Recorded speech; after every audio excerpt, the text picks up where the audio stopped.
What are hopes as the principal for your staff? And where would you think the college is going to be in the next 5 years? Well, times are tough, across the whole of the country, and obviously in the public sector, money is incredibly tight. We've had to invest to go forward. The college couldn't stay as it was, so the new building and the new engineering centre are important investments for the community of Huddersfield. One of the first decisions I had to make really was that the college couldn't afford really the engineering centre, but I took the decision was that the community of Huddersfield can't afford not to have a centre for engineering. It's just too important to the community of Huddersfield. Of course, now I've got to pay for it, and so so staff haven't had a pay award now for 3 years, and I'd love to be able to reward them better for the efforts that they're putting in.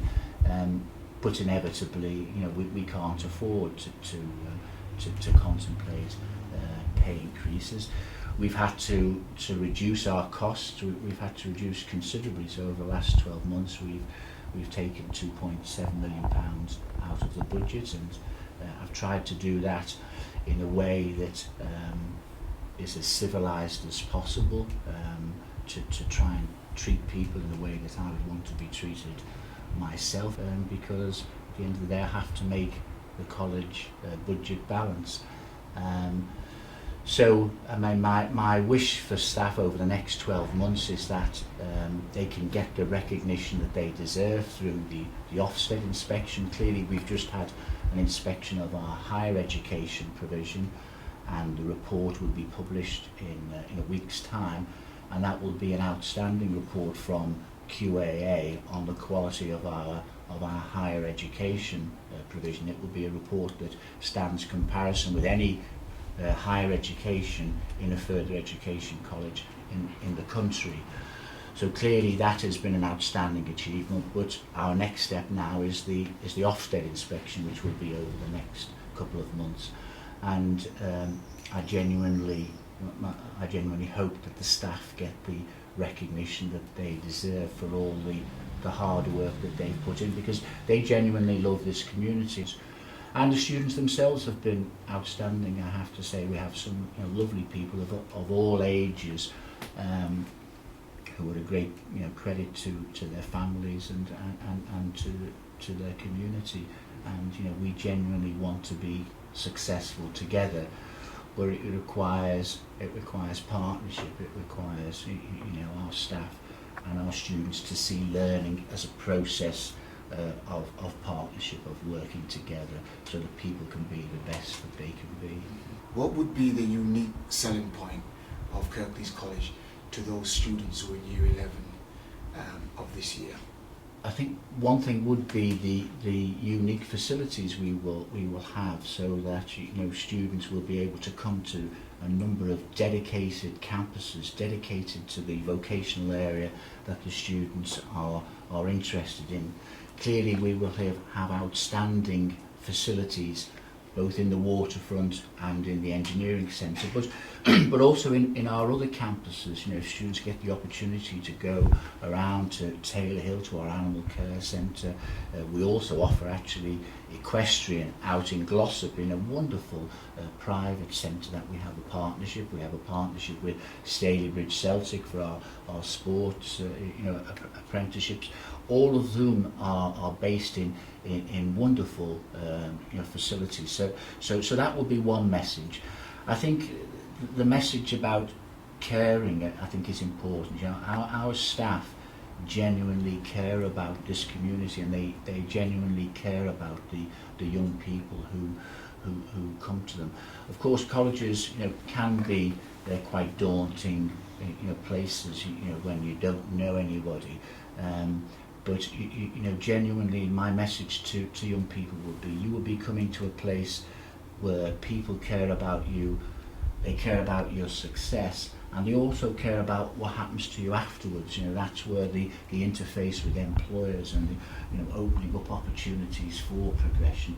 Clearly, you know, the economy is in a difficult position at the moment, but we have managed over the last 12 months to increase our apprenticeships from 500 to 800, which is a really fantastic increase in apprenticeships. But that's all really down to employers. An apprenticeship is only worth the paper it's written on if at the end of it there is an employer working in partnership with the college to try and give a young person a first opportunity of progression from the college onto an apprenticeship. Could you expand a little bit more on adult education with the college and cost implications, because I think a lot of people are now worried about cost when they come and sign up for colleges or universities. Can you expand on that a little bit more? If I take it in a two-part, if I take higher education first, the college offers 500 higher education places. The best known, of course, is our Batley School of Art, where, you know, fashion, sculpture, photography is offered through to the full BA honours degree. But also we offer foundation degrees in a whole host of other areas: animal care, in IT, in business, in health and social care, childcare, and sport and leisure. I think a key feature going forward, of course, will be that the changes in fees. So next year, for example, a full honours degree, a student will be paying £5,950 a year to stay local in the community, go to the Batley School of Art, as opposed to going to another centre, a university or another college, and paying £9,000 a year. So I do think that financial differential will become increasingly important and increasingly well known, because clearly money is tight for everybody at the moment.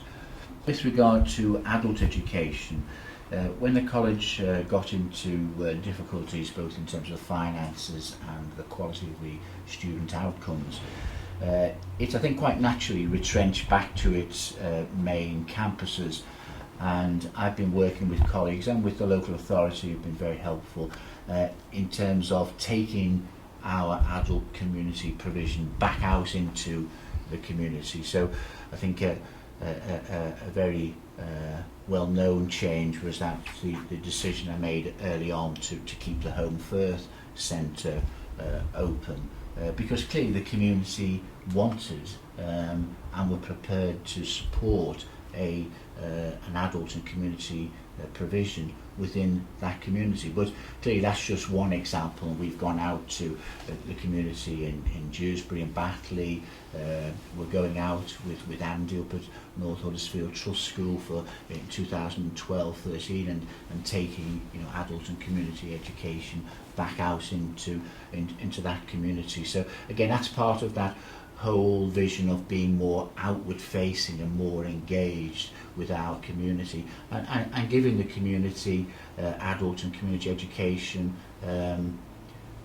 where they want it. Of course, as always, we can't put on provision if just one or two people want it. It always has to meet the economic criteria, because that is the world that we now live in. Everything has to pass that economic test, as well as, you know, individual needs. How would a young person or an adult learner get in touch with the college to experience some of the things you've been talking about this morning?